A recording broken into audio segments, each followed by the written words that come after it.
do like a right kick or a left kick or right or left punch.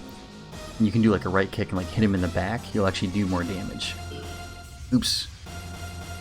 Did not want to do left kick, but that worked. Meant to do right. Damn, he's healing himself. But using my healing items.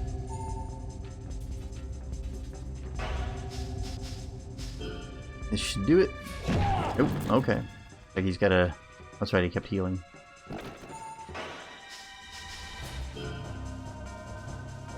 There we go. Took him out without getting hit. Nice. It is pretty cool because you can level up like individual stats too.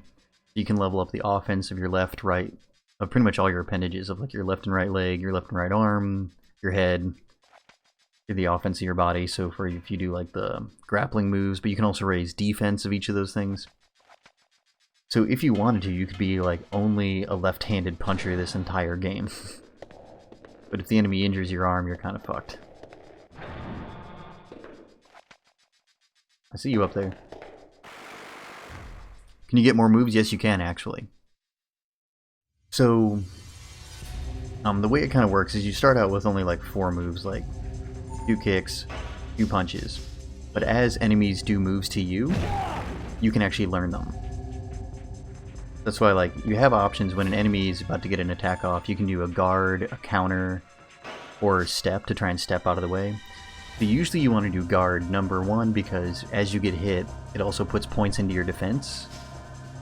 So like I said, like as you get hit, you can actually be like raising your defense.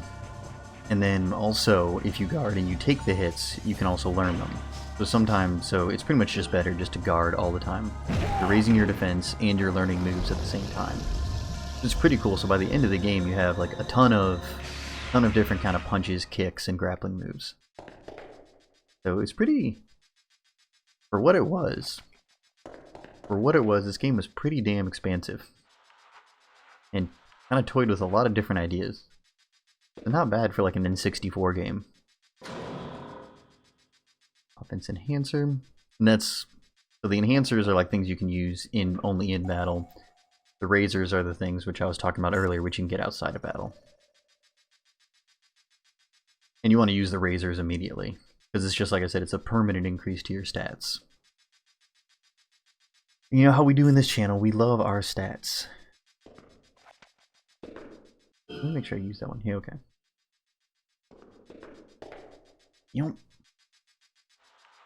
So the first boss is coming up here shortly. So you'll be able to see kind of like the first enemy who might give us a little trouble. Those running mechanics. There we go. Alright. There we go. Walking animation saves you. You can't get blown up when you're in kind of like any animation of like opening a door or walking upstairs. Damn, little bastard.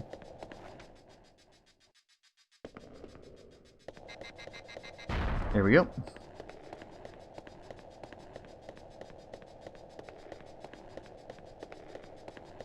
I promise the music changes at some point. It's not just this sound the entire game.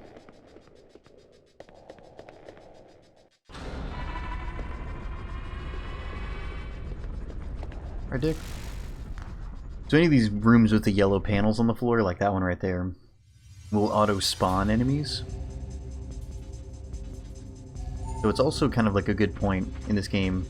If you're feeling kind of under-leveled, it's actually a really good area to kind of like, you can grind out a few levels. Oh shit, see, he like blocked me there.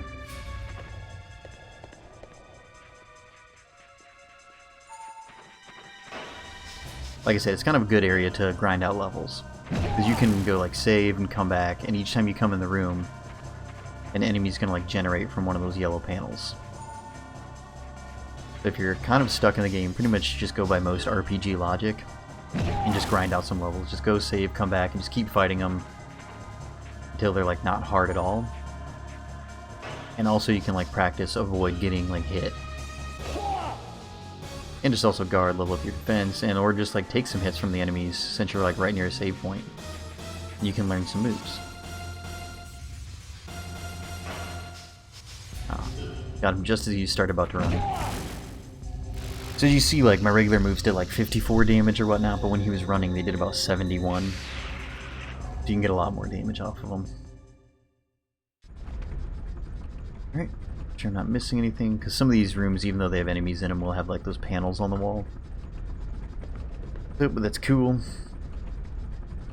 Code key.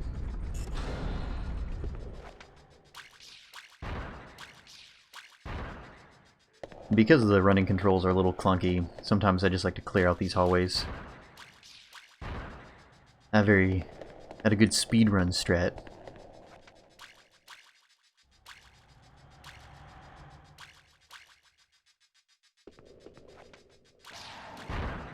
But makes it a little bit easier.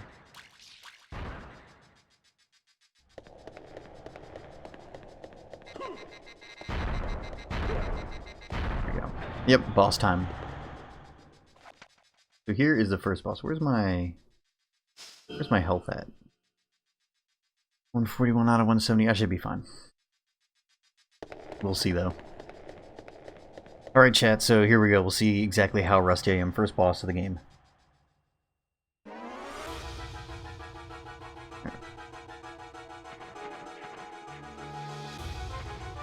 You have this bar that like charges up to do your moves.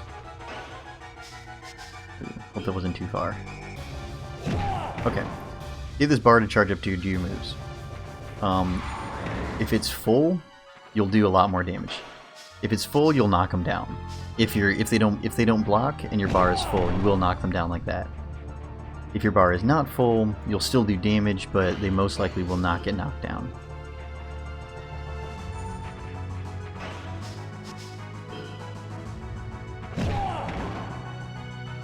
And as you see how like the bar is also like once it starts out it's kind of red before it turns green, and so red you can't attack. So you'll notice once I use my move the bar will be like depleted, but then there will be like kind of like a little white line. Basically you can't do a move until the bar moves past that white line. So there's like some slight factors here. And later you'll get how to like you can charge up multiple bars. Later you can charge up multiple bars and do combos.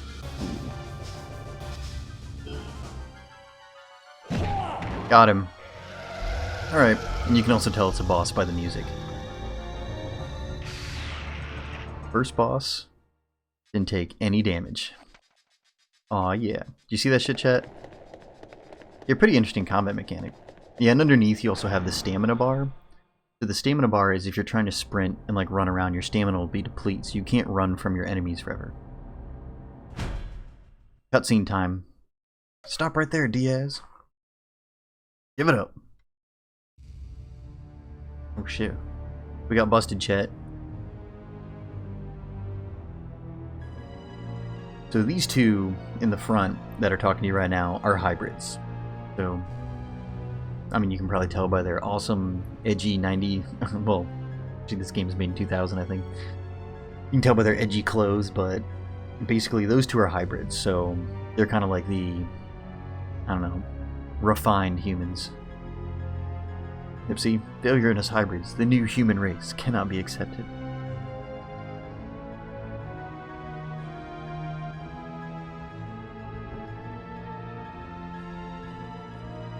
Yes, what do you think you went overground for? So yeah, so certain hybrids are like kept underground in the facility to kind of do different things. Like there are some that were genetically created just for doing like science, some that were just created for combat, and so some that were sent overground to kind of like oversee things, I guess, like above ground, and some that were specifically made to replace like the leaders of the countries on the world. So Diaz was one that was kind of like a liaison overground, and these two are kind of like down here just running shit.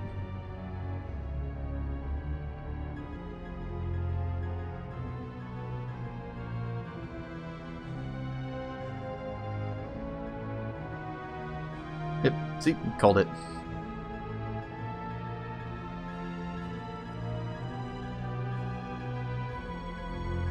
And so they're talking about the guy I shot that was in like the opening cinematic, and then I shot on the subway platform was kind of like a high-ranking like overground liaison that they high-ranking overground analog. There we go.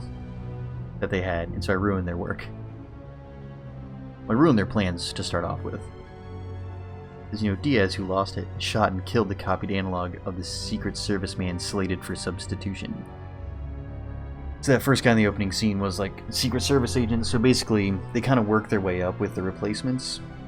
They'll start with kind of like underlings who then kind of can get to their bosses and replace them, and so basically they're working their way through the US government. They got a few advisors and they're starting with the Secret Service, that way they can get close to the president, nab him, create an analog of him, send the analog above ground, and then have one of their operatives in place as the president of the United States.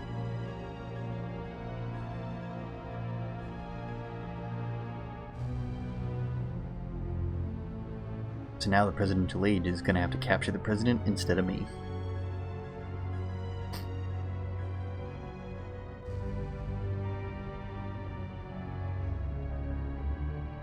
Good thing about the hybrids is they're just kind of like any comic book villain. They sit here and monologue and tell you all their plans.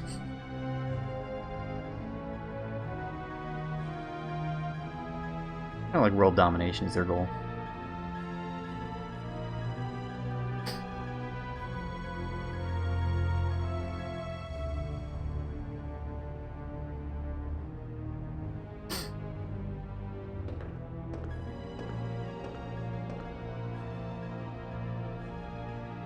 Oh, floating hand. It was in 64 graphics.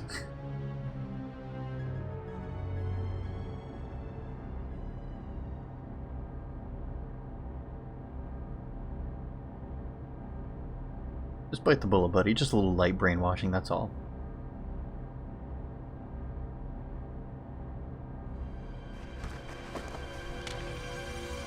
Shit.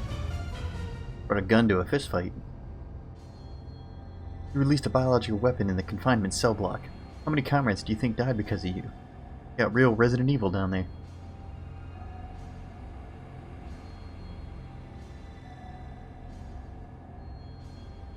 Oh, dumbass.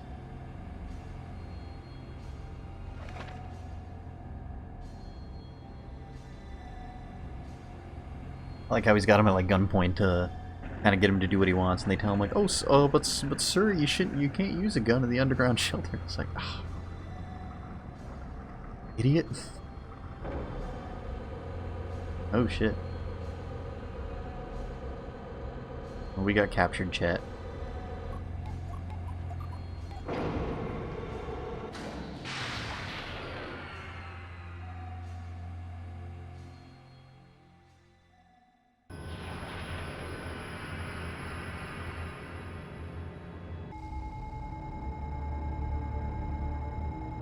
Mr. Jerry, the pod suddenly stubbed near floor 21. No one knows why. How many comrades? Is there an alt version where the USSR took over America? That'd be awesome. If I could code, I'd make it happen. Replay as the hybrids trying to fight against this one guy.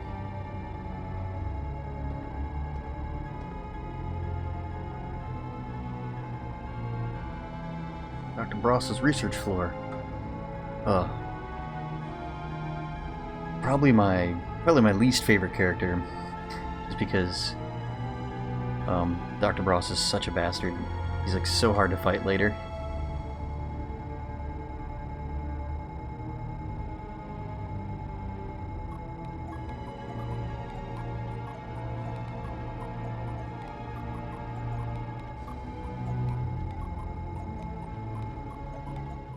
Yeah, this guy Jerry, like, super really wants to go above ground. He hates it in the underground shelter. Which might be his undoing later. Go, get out of there fast.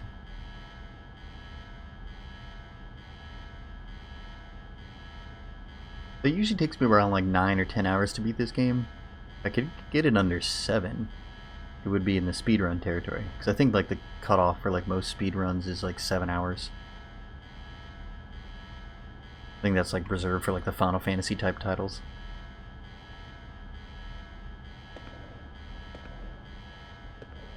For that outfit though, a leather jacket and jeans are gonna take over this invasion.